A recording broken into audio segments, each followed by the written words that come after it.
네, 중국 전승절을 하루 앞두고 전 세계의 시선이 북한, 중국, 러시아 이 세 정상이 모일 베이징으로 쏠리고 있습니다. 국제 정세에 어떤 파장을 미칠지 주목되는데요. 관련한 내용 차두현 아산정책연구원 부원장과 자세히 짚어보겠습니다. 네, 어서 오십시오. 네, 안녕하십니까. 예.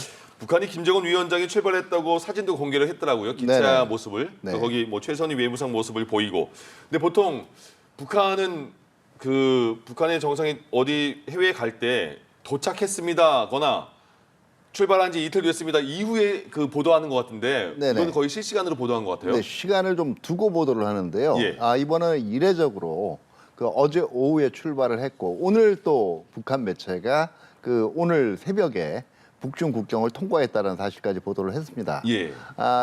전반적으로 이렇게 실시간대로 지금 김정은 국무위원장, 이하 김정은이라고 하겠습니다. 이제. 네네네. 김정은 동향을 보도하는 가장 큰 이유는 지금 아마 이렇게 최고 지도자가 노력을 하고 또 인민들을 위해서 애쓰고 있다는 점을 대내적으로 부각하기 위해서인 걸로 생각이 되는데요. 예. 대표적인 게 이제 지금 2019년에 하노이 이 미국 정상회담 당시에 예. 이때도 이 노동신문을 비롯한 북한 매체의 가장 큰 이 머리 기사가 애국 헌신의 대장정이었어요. 예, 60시간. 예, 이번에도 이런 스토리텔링을 위한 게 아닌가 생각이 되고 전반적으로 지금 여건이 조성이 돼 있는 게 북한 내에서는 예. 지금 10월 10일 날 노동당 창건 80주년 기념일이고요.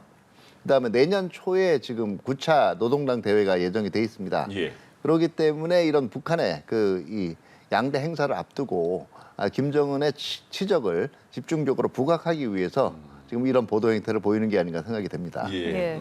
그런데 김 위원장의 출발 사진만 공개를 하고 어떤 경로로 이동하는지 그리고 배우자 리설주 여사나 딸 김주혜 씨의 동행 여부는 밝히지 않았는데 네네. 이 동행 여부가 좀 궁금하거든요. 어떻게 좀 전망을 하세요? 네, 동행했을 가능성도 있고요. 그동안 주요 행사에서 매번 특히 딸 김주혜 같은 경우에는 근래 들어서 주요 행사에 같이 모습을 보이고 있기 때문에 네. 동행했을 가능성은 충분히 있습니다. 다만 일부에서 관측하기에 이것이 본격적으로 이번에 이 다자 무대에서 후계자로 이제 공식 인정받기 위한 거다. 이 설명에는 조금 한계가 있을 것 같아요. 예. 제가 보기에는 중국이 아무래도 그걸 흔쾌히 받아들일 가능성이 그렇게 크지가 않고요. 또 아무래도 이 다자 무대이기 때문에 이 스포트라이트가 이 김정은하고 김주혜한테만 집중되는데도 한계가 있거든요. 북한 예. 입장에서도 그렇게 비춰주는 거는 별로 원하지 않을 거예요. 예. 일단 동행 가능성은 있을 것이다. 네네. 이번 북중러 정상이 한 자리에 모이는데 이게 세 정상이 모이는 게 66년 만에 처음이라고 하던데요. 네네.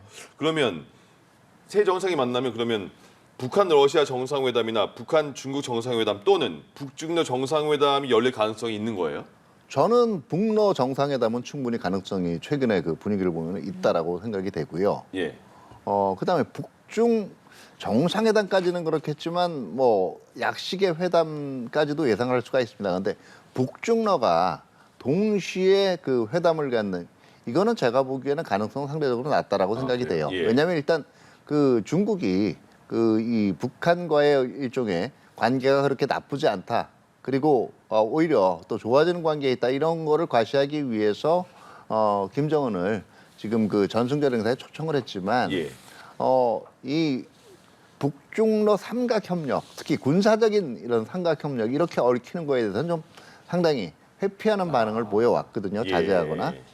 더더구나 이게 지금 북중러만 참석하는 전승절 행사가 아니란 그쵸. 말이에요. 지금 이 중국 같은 경우에 이게 북중러 삼각으로 이렇게 딱 부각되는 거를 좀 부담스러워했어요. 네. 특히 군사적으로는요. 예. 두 번째는 이게 20여 개국이 참가하는 다자무대거든요. 예. 근데 거기서 딱 이 북중러만 뭉치는 모습을 보이는 것이 사실은 다른 국가에 대해서는 좀 결례로 비춰질 수가 있겠죠. 그러니까 예. 제가 볼 땐 북중러가 직접 만나는 완전히 없다고 단언하기는 힘들겠지만 예. 가능성은 저는 상당히 낮다라고 생각이 됩니다. 그러면 러시아 우크라이나 전쟁에서 북한이 지원을 많이 러시아에 해주고 네네. 군사력으로 굉장히 돈독한 느낌이 지금 있는 상황에서 중국이 그런 북한의 모습을 보면 약간의 안 좋게 보지 않을까 싶었는데 이번에 초청을 한 거잖아요. 예. 그럼 초청한 거는 약간 관계를 좀 개선하려는 의지인가요? 예, 관계 관리가 필요하다라고 본 거는 분명해요. 예. 지금 관계 개선이라고 얘기하기에는 조금 그 한계가 있는 게요. 네. 사실 북중 관계는 나빠진 적은 없어요. 예. 근데 북러 관계가 워낙 지난 2, 3년간 부각이 되다 보니까 네. 그에 비해서 북중 관계는 조금 정체되는 듯이 보였던 것뿐인데요. 북러 밀착이 이루어지는 동안에도 북중 간의 고위급 그 이 교류라든가 이건 쭉 이어져 왔습니다. 예. 다만 서로 이제 지금 알게 모르게 상대에 대해서 기대했던 것만큼 돌아오지 않는다는 그 서운함은 중국도 있었던 것 같고 북한도 예. 있었던 것 같아요. 그러니까 차제에 이런 전승절 소청을 통해서 북한과 그러니까 이 중국의 입장에서는 북한이 러시아뿐만 아니라 중국과도 관계가 그렇게 소원한 게 아니다. 예. 이런 걸 보여주고 싶었겠죠. 서운함을 좀 떨치자 이런 예, 예. 정도. 예. 예. 일각에서는 김정은 위원장의 방중이 북미 대화를 촉진하는 계기가 될 수도 있다는 전망이 나오고 있는데 과거 북한이 항상 미국을 찾기 전에 중국을 먼저 찾았기도 하고요. 네네. 또 이번에 한미 정상회담에서 트럼프 대통령이 올해 안에 김 위원장과 만나고 싶다는 이야기도 밝혔잖아요. 성사 가능성 어떻게 보세요? 글쎄요. 제가 볼 때는 촉진한다기보다는 일종의 지금 김정은이 던지는 메시지라고 볼 수가 있어요. 사실 이 2018년에 세 차례 중국을 방문을 하고 2019년에도 한 차례. 그 당시에는 이제 이 시진핑 주석이 직접 이 평양을 방문을 했었죠. 예. 그래서 북중 정상회담이 이루어졌었는데 이 당시는 이 북미 회담, 미북 회담이 이루어지고 있던 시점이거든요. 그렇기 때문에 이 회담에 앞서서 그 북중 간의 결속을 과시함으로써 뭐 협상이 꼭 타결 안 돼도 뭐 든든한 뒷배가 있다라는 걸 북한 입장에서 보여줄 필요가 있는 거고요. 예. 이번 같은 경우에는 어떻게 보면 그 누가 먼저 손을 내미느냐를 놓고 지금 미북 북미 간의 그 기싸움이 벌어지고 있는 상황이에요. 예. 그런 상황에서 굳이 뭐 그렇게 급할 게 없다. 우리한테는 든든한 후원자가 둘이나 있다. 이걸 북한이 보여주기 위한 제스처라는 측면에서 예. 기싸움하고 있는 거라고 볼 수가 있거든요. 예. 그런 측면에서 이게 그렇게 뭐 촉진된다기보다는 일종의 준비 작업으로 볼 수는 있겠죠. 그렇군요. 알겠습니다. 우리나라에서는 그 의전서열 2위가 국회의장인데 우원식 국회의장이 중국을 가잖아요. 네네. 그러면 김정은 위원장은 일단 출발했다는 소리가 들리고 두 분이 만날 수가 있을까요? 제가 볼 땐 가능성이 낮다라고 봐요. 예. 그러니까 이제 우리나라에서 일반적인 의전서열 2위에 대한 예우하고 예. 사실 북한에서 국무위원장하고 최고인민회의 상임위 의장 이 관계는 그냥 단순한 서열상의 관계를 벗어나는 거예요. 예. 그런 걸 이제 북한도 생각을 할 거고요. 두 번째는 이 7월 이후에 계속 북한이 담화라든가 이런 걸 통해 내보이는 걸 보면 우리와는 대화 안 하겠다라는 거거든요. 뭐 이 미국 북미 정상 간의 관계는 좋지만 미국과도 지금 대화는 당장 급하지 않다라는 입장이고 네. 특히 뭐 이 대통령께서 이제 미국 방문하셨을 때 CSIS에서 얘기한 예. 가난하지만 이 사나운 이웃 예. 이거 조선중앙통신에서 굉장히 격하게 반응했거든요. 그렇기 때문에 이런 여러 가지를 생각을 할 때 당장 남북 간의 어떤 그 고위 지도자들이 만나는 모습을 보여주는 걸 북한은 그렇게 뭐 좋아하지 않을 거예요. 그런 예. 면에서 직접 접촉 가능성 제가 보기에는 그리 크지 않다고 봅니다. 예. 예. 이번 열병식에서 또 관심을 모으는 게 이 시진핑 주석의 오른쪽에 누가 자리할지 그 여부인 것 같아요. 지금 그렇죠. 푸틴 대통령이 설 가능성이 높다는 전망이 좀 나오고 있는데 어떻게 예상을 하세요?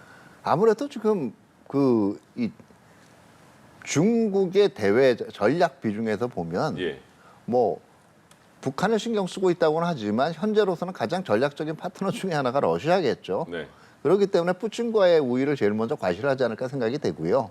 뭐 북한도 나름대로 이제 챙기는 모습을 보이겠지만 예, 아무래도 이 중러 협력이 가장 주안점이 되지 않을까 싶어요. 그러면 그 자리가 네.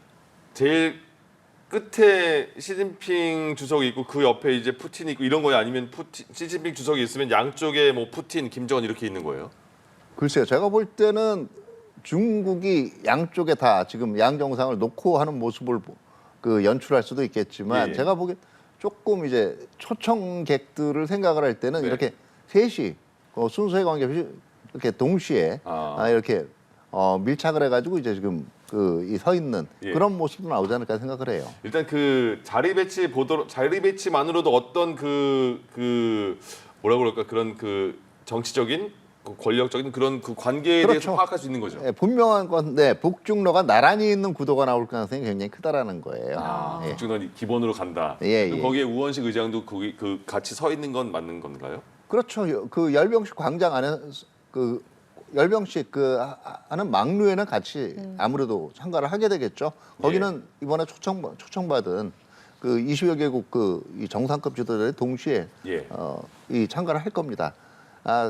다만 이제 그 막루가 네. 그렇게 넓지는 않아요. 아, 그렇기 그래요? 때문에 예. 어떻게 보면 조금 이 밀착돼 있는 모습도 보일 텐데 그렇다라고 해서 거기서 직접적으로 아까 말씀드린 남북 지도자들끼리 만날 수 있는 그런 기회가 있을지는 좀 모르겠어요. 예. 이번에 전승절 참석으로 북중러가 이렇게 연대를 과시하게 되면 우리 정부도 여기에 맞춘 새로운 외교 전략을 마련해야 할 것 같은데 네네. 앞으로 좀 어떻게 움직여야 할까요? 근데 그 북중러 연대가 이제 연대를 강화를 한다라고도 아까도 얘기했지만 중국 입장에서는 이게 직접적인 너무 강렬한 연대로 비춰지는 건 좀 경계를 할 거고요. 우리 입장에서 그렇게 해석을 하면 돼요. 예. 사실은 뭐 우리가 한미일 협력을 지금 강화하고 있고 그다음에 지역 안보에 더 많은 기여 이런 얘기들을 하고 있지만 굳이 이거를 한미일 대 북중로의 대립각으로만 해석할 필요는 없거든요. 예. 경쟁은 경쟁이고 협력할 수 있는 분야는 협력하는 거니까요. 북중로 협력이 있으면 뭐 그럴 수 있다라는 차원에서 우리도 반응을 하는 거고요. 다만 지역 안정을 위해서는 누구라도 협력할 수 있다. 그 대상 안에 중국하고 러시아도 들어가고 북한과 대화의 길은 항상 열려 있다. 이런 자세로 접근해야겠죠. 예. 예, 알겠습니다. 내일 열리는 중국 전승절 열병식 관련한 내용들 짚어봤습니다. 지금까지 차두현 아산정책연구원 부원장과 함께했습니다. 고맙습니다. 고맙습니다. 네, 감사합니다.